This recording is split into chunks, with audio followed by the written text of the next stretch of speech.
네, 반갑습니다. 오늘은 10월 16일 이제 목요일 말씀, 역대하 26장 말씀인데요. 강성함 속의 교만, 강성함 속의 교만이라는 제목으로 말씀 나누도록 하겠습니다. 자, 이제 우리가 오늘 살펴볼 왕은 이제 우시야, 여기 아사랴, 가로 열고 우시야라고 돼 있죠. 이제 우시야 왕에 대한 이야기를 좀 살펴볼 텐데요.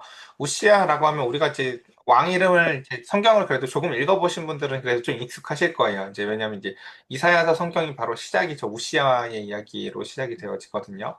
아, 이제 이런 시대였구나라는 거 정도 이제 이름 우시야 왕 정도의 이름 정도는 좀 알면 좋을 것 같아요. 오늘 말씀은 이제 우시야 왕 통치의 이야기를 볼 텐데, 그래요. 우리가 참 이제 성경을 읽다 보면 이게 전부 다 이제 여러 사람들 이야기니까 이게 대수롭지 않잖아요. 그쵸? 근데 중요한 것은 우리도 그 성경에 나오는 수많은 인물들 중에 한 사람처럼 한 사람의 인생의 무게를 지니고 산다는 것을 이해하셔야 돼요. 그래서 우리가 이제 성경에다 놓고 수많은 사람들 이야기를 보니까 아니 하나님 앞에서 잘 살면 잘 될 텐데 왜 맨날 저렇게 교만해져 가지고 멍청하게 또 저래 라고 볼 수 있겠지만 수많은 그런 실패한 인생들의 하나가 우리일 수 있다는 걸 우리는 꼭 기억해야 합니다. 그러니까 그러니까 인생이 참 이게 안타까웠고 아쉬운 게 뭐냐면요. 회개는 가능해도 시간을 되돌릴 수 없고요. 그 가운데서 실수를 했으면 그 가운데에서 회개를 하고 그 가운데서 그 대가를 지불을 하면서 하나님 앞에서 더 나은 삶을 살기를 소원할 수만 있지 그 가운데서 그 잘못을 되돌릴 방법은 없다는 것이거든요. 여러분, 우리가 성경을 보면서 이제 중요한 한 가지 지혜를 요즘에 이제 얻게 되는 것 중에 하나가 뭐냐면은, 인생이 오래 살고 나이가 들수록 지혜로워지는 게 아니다라는 걸 우리는 성경 속에서 알 수 있어요. 그쵸? 오히려 도리어 반대라는 걸 우리가 알죠. 아, 멀쩡한 사람도 말년에 가서 이상해질 수 있는 게 사실 보니까 수많은 사람들의 인생이라는 것을 우리는 알게 됩니다. 그래서 우리는, 저도 이제, 이렇게 얼마 전에 이제 노예도 갔다 오고 이랬었는데, 이제 화장실 같은 데 가보면, 이제, 저 나이 드신 분들이 계시죠? 그럼 어때요? 젊은 사람들은 그냥 화장실에 가서 빨리 뭐 소변도 딱 보고 나오고, 손도 씻고 나오는데, 나이 드신 분들 보면은, 그쵸, 발걸음도 느리고, 되게 오래 천천히 뭔가 이렇게 힘들고, 뭐 이렇게 씻고 눈도 잘 안 보이시는지 수건이랑 걸레를 구분을 못 하시기도 하시고 하면서 어려움들을 겪는 걸 봐요. 그럼 젊은 시절에 그런 걸 보면 어떤 생각이 들까요? 아유, 왜 저래? 이런다고요. 그쵸? 자기에게 그 시간이 올 거라는 것을 생각보다 잘 예상하지 못해요.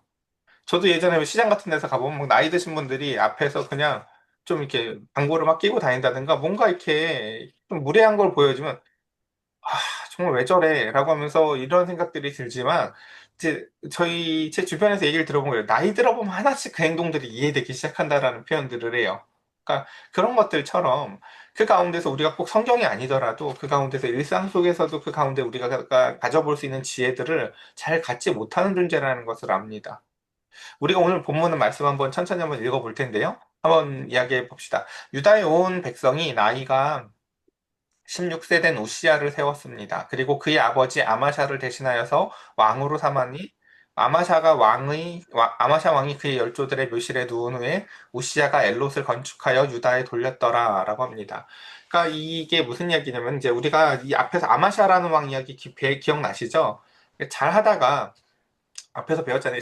정직하게는 행하지만 마음이 온전하지 않다는 게 이중적인 표현. 그래서 만약에 너 아빠 닮았어. 불안한 사람. 그렇죠?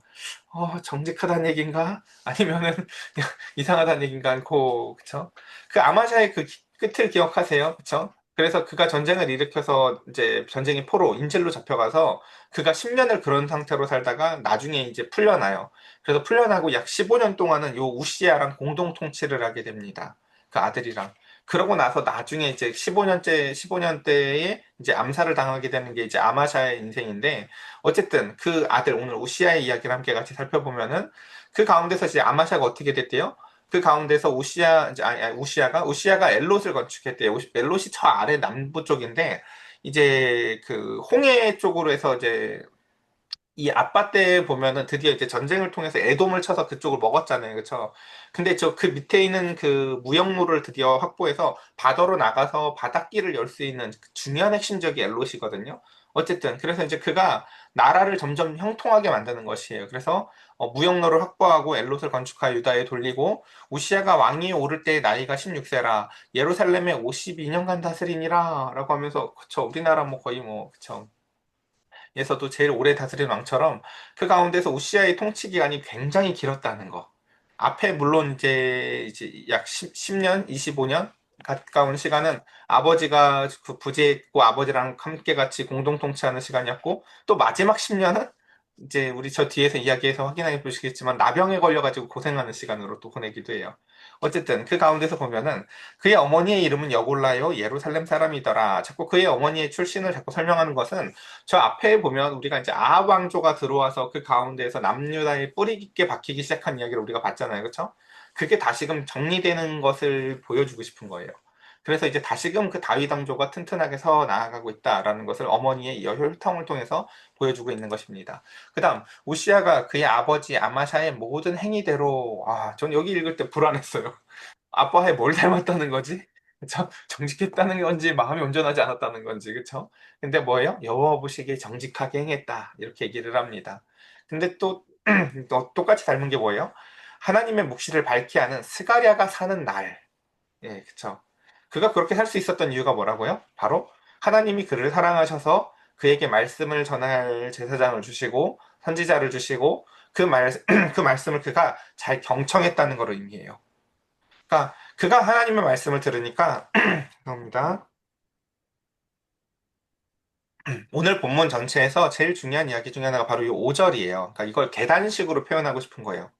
하나님의 묵시, 하나님께서 그 가운데서 숨기신 것 같지만 사실은 드러내기시길 원하는 가장 그 중요한 계시들을 스가랴가 알고 있고 스가랴가 그것을 그에게 가르칠 때 하나님은 우시아는 그것을 즐겁게 들었습니다. 그래서 그 우시아는 그를 통해서 하나님을 찾기를 잘했던 왕으로 보입니다. 그래서 하나님을 찾으니까 그가 하나님을 찾으면 하나님은 그를 만나 주세요. 그래서 그가 여호와를 찾을 동안에 하나님이 형통하게 하셨더라라고 얘기하죠. 우리 이 형통이라는 단어를 가장 잘 가르쳐 주는 사람이 누구예요? 창세기에서 요셉이라고 우리가 배웠어요. 그렇죠? 그쵸. 그러면서 그 형통이라는 단어가 환경이랑 별로 상관이 없다는 걸 우리는 요셉이라는 삶의 삶을 통해서 배웠죠. 내가 보기에는 억울하게 누명을 쓰고 있고, 내가 보기에는 지금 저거 되게 이상하게 흘러가고 있는데, 요셉의 내면은 그 가운데서 하나님과 교제의 즐거움을 누리는데 아무 문제가 없었다라는 것입니다. 그러니까 생명나무가 가득한 거예요. 내 환경은 감옥 안에 있는데. 나는 지금 누명을 쓰고 있는데. 그래서 한 번 더 좀 더 넘어가 봅시다. 우시아가 나가서 그다음부터 이제 드디어 6절부터는 우시아가 이제 행하게 되는 그 형통함 속에서 수많은 공적들을 설명하는데 봅시다. 블레셋 사람들과 싸우고 가드 성벽, 야분의 성벽, 아스돗 성벽을 헐고 아스돗 땅과 블레셋 사람들 가운데서 성읍을 건축하며 이제 오른쪽 아래였던 에돔은 정리했지만 이제 드디어 이제 왼쪽 아래에 있는 정말 그 가시가 떴던 블레셋을 그 가운데서 이 우시아는 정복하게 되어지고 그 가운데서 철을 치게 되고 그 다음에 여기서 또 핵심적인 게 뭐예요? 이 모든 것에 대한 근원이 무엇이다? 하나님이 그를 도우시기 때문이다라는 거예요. 뭐라고요? 다시 한번 읽어볼까요? 하나님이 그를 도우셨다라는 것입니다. 자, 그래서 블레셋 사람들, 구르발에 거주하는 아라비아 사람들, 마온 사람들을 치게 하신지라. 그리고 또 암문 사람들이 우시아에게 조공을 바치매 우시아가 매우 강성하여 이름이 애굽 변방까지 퍼졌더라라고 하면서 굉장히 다시금 마치 요 뒤에까지 쭉 읽어보면은 와 솔로몬 때의 영광이 다시금 임하는 것 같은 느낌을 받아요. 우시아 때 보면 좀 더 봅시다. 또 우시아가 예루살렘의 성 모퉁이 문과 골짜기 문과 성읍굽에 망대를 세워 견고하게 하고라고 하면서 그 아버지 때 이제 계속해서 무너졌었던 성벽들, 예루살렘 성벽들을 보수하는 이야기, 또 광야에 망대를 세우고 물 웅덩이를 많이 파고 고원과 평지에 가축을 많이 길렀으며 또 여러 산과 좋은 밭과 밭의 농부와 포도원을 다스리는 자들을 두었으니 농사를 좋아함이었더라 라고 하면서 우시아라는 사람의 성품을 우리가 조금 알 수 있겠죠. 우시아라는 사람은 사실 왕으로서 기재가 꽤 있는 사람이에요. 자세히 보면요. 그러니까 이런 걸 우리가 내치라 그러죠. 그러니까 내정에 굉장히 특출난 재능이 있었던 사람으로 보여져요. 보면요. 그렇죠? 그리고 우시아에게 또 싸우는 군사가 있으니 서기관 여이엘과 병영장 마아세야가 직접 조사한 수요대로 왕의 지휘관 하나냐의 휘하에 속하여 때를 지어 나아가서 싸운 자라라고 하며 그 다음 이제 또 군사적인 정비들을 하는데요. 족장의 총수가 2,600명이니 모두 큰 용사요. 그의 휘하에 군대가 30만 7,500명이라 건장하고 싸움에 능하여 왕을 도와 적을 치는 자이며 우시아가 그의 온 군대를 위하여 방패와 창과 투구와 갑옷과 활과 물매와 돌을 준비하고 그러니까 군대를 정비를 하죠. 이렇게 우리가 역사를 배워보면은 이제 되게 유명한 왕들이 있잖아요. 그렇죠? 그리고 우리가 예를 들어서 우리가 제일 좋아하는 이제 10,000원짜리 있는 세종대왕의 업적들을 이야기할 때 보면 그렇죠? 굉장히 백성들을 사랑해서 내치에 힘쓰고 수많은 것들을 발명하고 해서 아니 한 사람이 어떻게 저렇게 많은 일을 했지 싶을 정도의 일들을 해내시는 것들처럼 우리는 이제 그래서 좋은 사람 나쁜 사람들을 빨리 구분하지만 성경은 사실은 그게 아니라는 걸 우리한테 잘 보여줘요. 뭐냐면 우리는 그 단면을 가지고, 그러니까 하나를 가지고 열을 판단하고 싶어 하는 습성들이 있지만, 그랬던 사람도 이럴 수 있고, 이런 사람에게도 그 속에 다른 면이 있으며, 그러한 사람에 대해서도 하나님은 또 사랑을 하시기도 하신다. 라는 또 다른 이면들을 이야기하는 게 성경의 이야기인데요. 자세히 보면 우리 방금 세 가지를 살펴봤어요. 우시아는 뭘 했어요? 그럼 첫 번째, 예. 하나님의 도우심을 통해서 보면 군사적인 안정과 경제적 성장을 이루어낸 왕이고요. 두 번째 보면 예루살렘 성벽도 보수하고 농업을 진흥하게 했고요. 세 번째로 보면 드디어 군대 조직도 완벽하게 정비를 하는 이제 왕으로서 기재가 있는 사람이었었습니다. 그리고 그래서 15절에 보면 심지어 예루살렘에서 재주 있는 사람들에게 무기까지 만들도록 개발하도록 고안하도록 하여서 망대와 성곽 위에 두어서 화살과 큰 돌을 쏘고 던지게 하였으니 그의 이름이 멀리 퍼짐이 런 표현은요 왕한테 안 나와. 이거 우시아한테만 드러나는 표현인데 기이한 도우심을 얻었다라고 얘기를 해요. 하나님의 기이한 도우심을 얻어서 그가 강성하여졌다라는 것입니다. 자, 이제 문제는 여기죠. 16절. 그가 강성하여짐에 그의 마음이 교만하여. 아, 진짜 이럴 때 성경을 닫고 싶어요. 아, 네. 예, 우리 좋은 이야기까지는 딱 보고 싶은데, 어, 그가 강성하여짐에 그의 마음이 교만하였다. 우리가 어제도 그 얘기를 했었었거든요. 우리가 이사야서를 크게 봤을 때, 이제 앞에는 남은 자 이야기를 하다가 뒤에 그 남은 자의 이름이 바뀐다고 했어요. 여호와의 종들로요. 근데 거기서 핵심이 이런 거라고 말씀을 드렸어요. 그전에는 하나님, 우리가 이렇게 이렇게 했는데 왜 안 해주십니까? 라고 하나님을 원망하던 백성들이 이제는 하나님의 그 은총 가운데서 마음의 비침을 받음을 통해서 뭘 깨닫냐면 하나님이 뭘 안 해주시는 게 아니라 하나님이 뭘 해주셔도 우리는 좀만 형통하면 다시 망가질 존재들이니까 그때 더 암담함을 느끼는 거죠. 야, 이게 하나님 문제가 아니라 내 문제구나. 그러면서 기도의 제목이 바뀌어요. 어떻게 해요? 환경을 바꿔주세요가 아니라 괜찮은 환경이 주어졌을 때 우리가 제대로 살 수 있는 인간이 되어야 되는데 그게 아니라는 것을. 그리고 하나님은 기다렸다는 듯이 그래, 내가 너 그거 해주려고 하는 거야. 라고 하며 하나님에게 약속하시는 게 그 뒤에 나오는 수많은 은총들이죠. 그러니까 정말 하나님이 하시고 싶은 이야기를 하기 위해서는 자기 자신을 알아야 돼요. 그러니까 하나님하고 대화를 깊이 나누기 위해서는. 자, 우시아가 강성하여지니까 마음이 교만하여졌고, 그러자 그가 악을 행하여 그의 하나님 여호와께 범죄하였다라고 합니다. 여러분, 우시아가 강성하여지니까 그 앞에 했던 것들을 예를 들면 안 했을까요? 농업이나 뭐 이런 것들요? 아니에요. 이런 것들에 대해서는요, 아무 문제가 없어요. 그건 자기가 좋아하는 일들이거든요.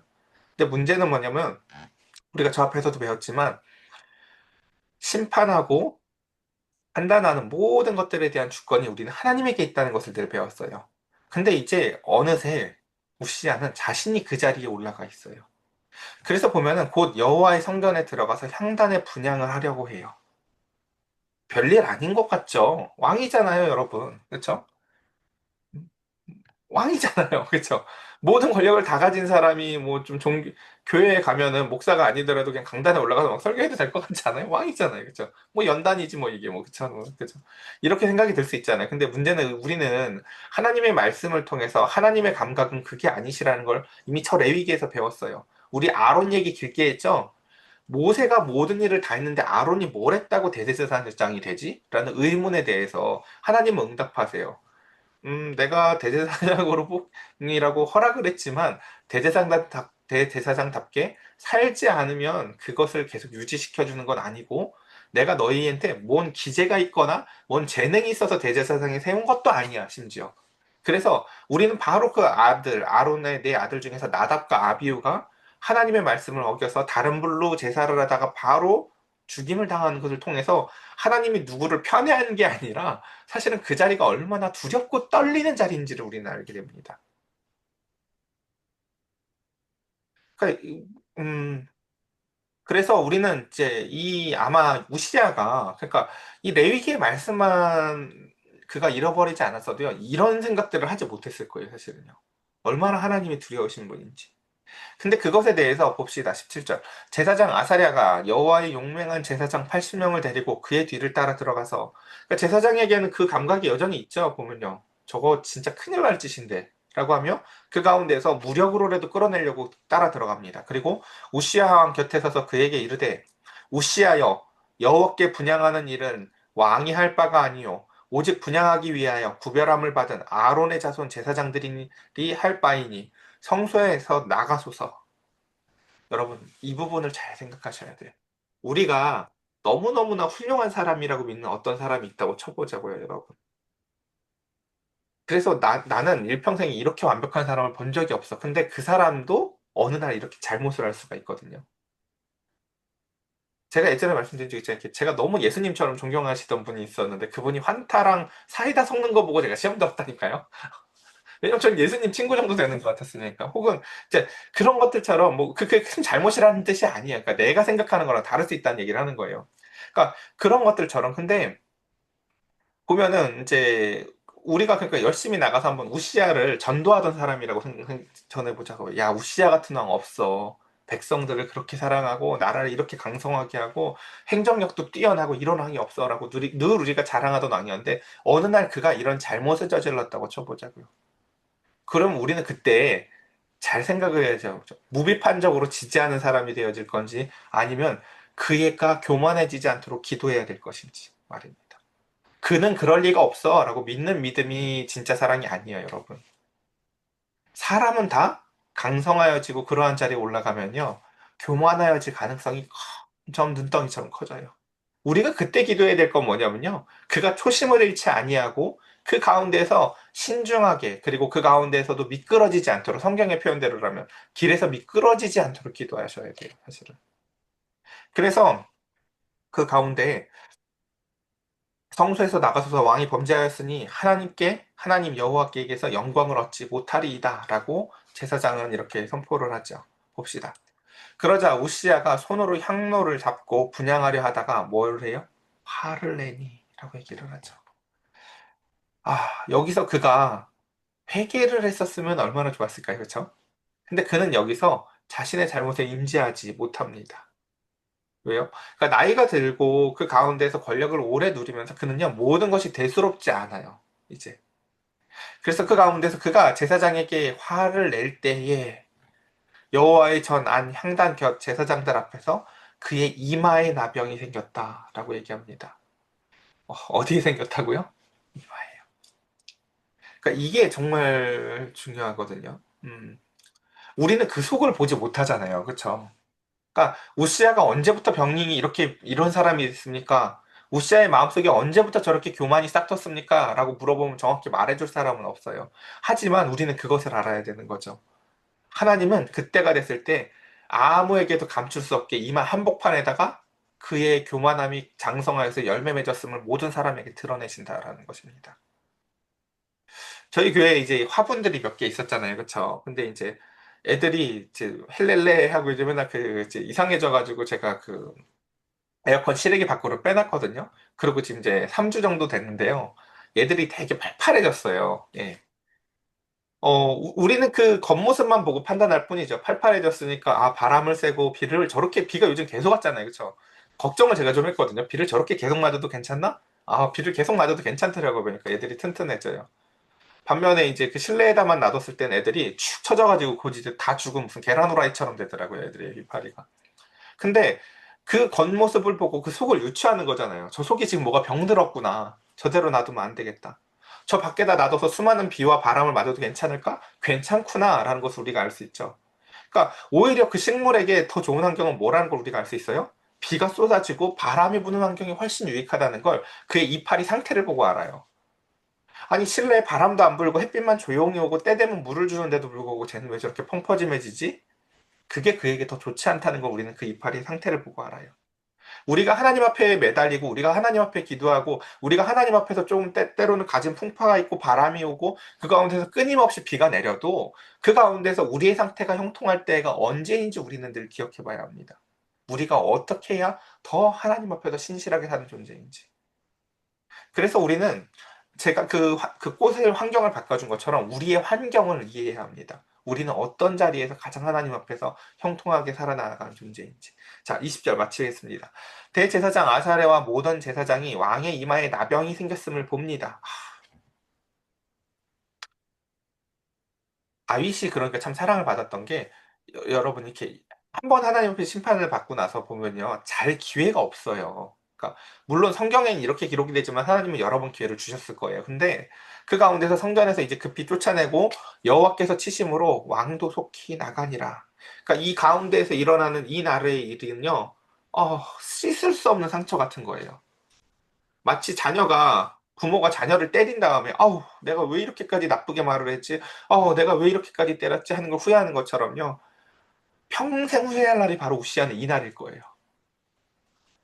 아, 내가 어떻게 제사장한테 그렇게까지 했지? 제사장이 그렇게까지 말을 했는데 내가 거기서 왜 안 멈췄지?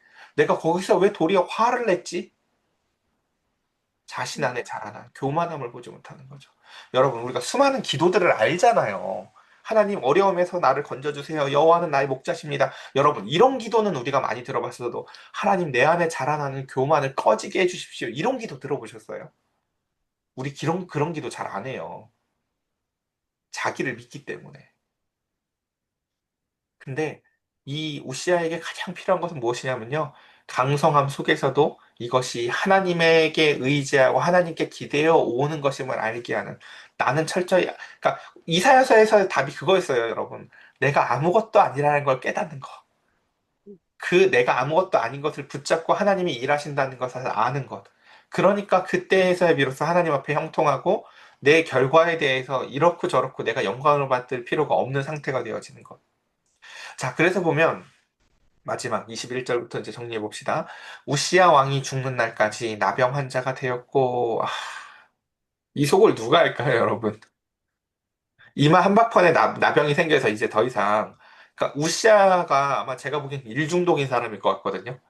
열심히 돌아다니면서 그 열심히 농업도 장려하고, 소 키우는 거 보면서도 막 즐거워하고, 성벽 보수하고, 그러니까 일을 정말 사랑하는 사람이에요, 보면요. 정말 부지런한 사람이라고요.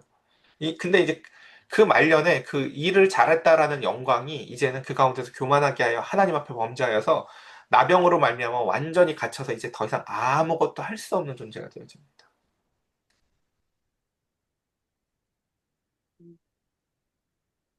그래서 왕이 죽는 날까지 나병 환자가 되었고 나병 환자가 됨에 여호와의 전에서 끊어져 별궁에 살았고 그의 아들 요담이 왕궁을 관리하며 백성을 다스렸더라 라고 하며 그 가운데 이 모든 것이 내가 잘나서가 아니라 하나님이 심지어 우리 저 안에서 그런 표현도 없었다고 아까 얘기했죠. 뭐라고요?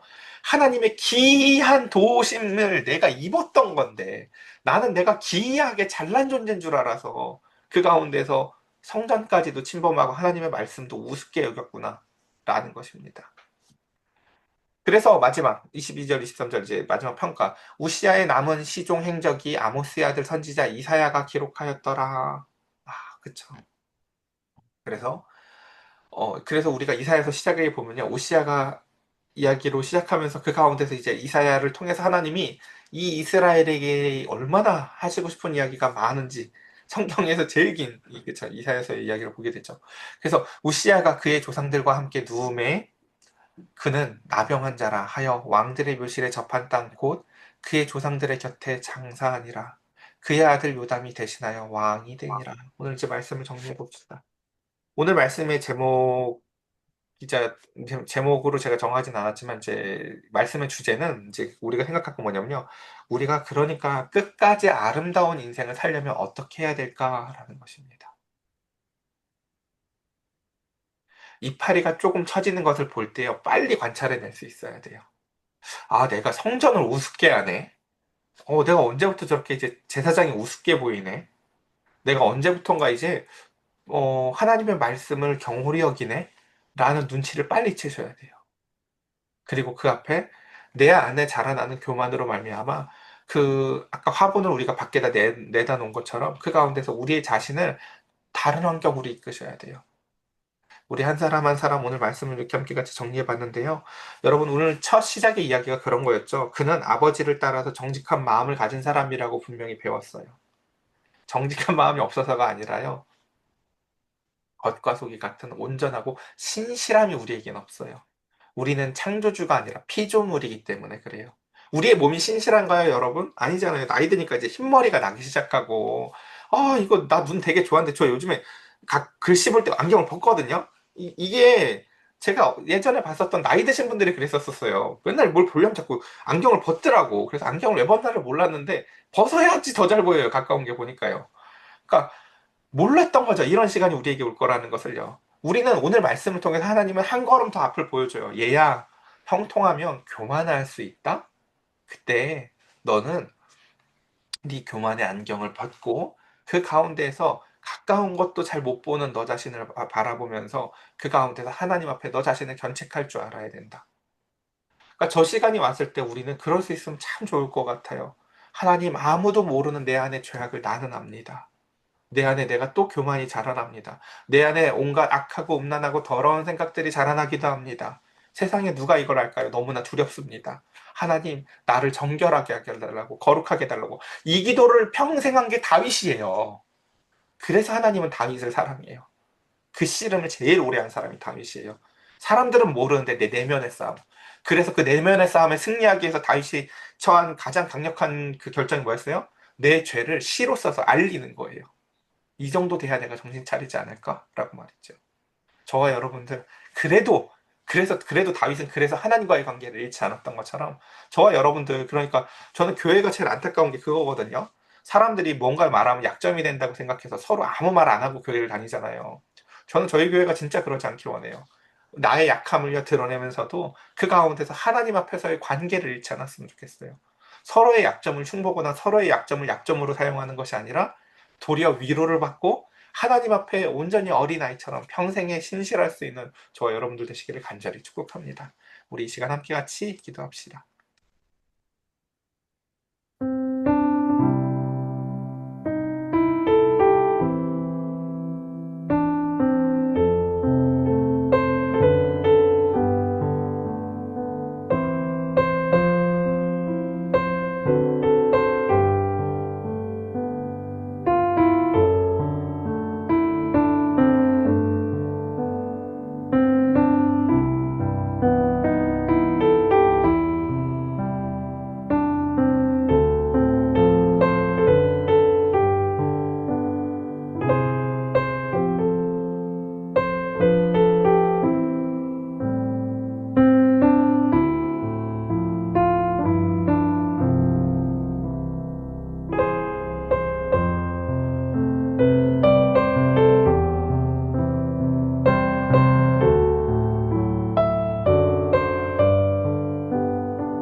기도드리겠습니다. 하나님, 오늘 우리는 우시야 왕의 우시야와 함께 하신 하나님의 이야기를 살펴보았습니다. 그는 어릴 적에 왕에 등극하였고, 아버지가 잘 통치를 하다가 말년에 하나님 앞에 범죄하여 적국의 포로로 끌려간 10년의 시간을 또 보았습니다.